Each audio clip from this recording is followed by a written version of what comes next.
ak kii mooy sëñ Ablaye tey dañu ñëwoon fii nii nga xamante ne mooy fii ci déq bi ci Diacksao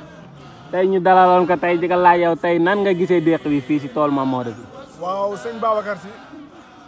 damay sant yàlla julli si yonent bi sallallahu alayhi wa sallam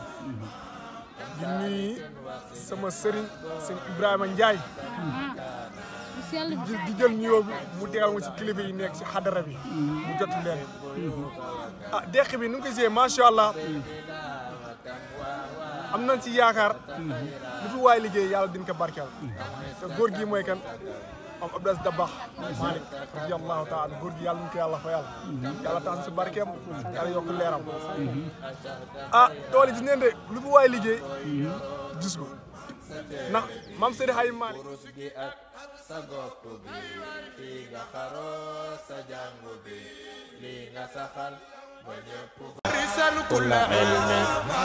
sintaana mundarisan baynal madarisi bibanan wa sudana Madou dañ koy yàkkamti su amulee ba ma daw ñu sax dañuy métti moo tax su ñëwee dañuy ñëw si tànk tuuti waaw waaw de dagg sëkk waaw tansuru lainakam aqlib buyuga wakam bil inamatam wa ata'ta khairana kam istakam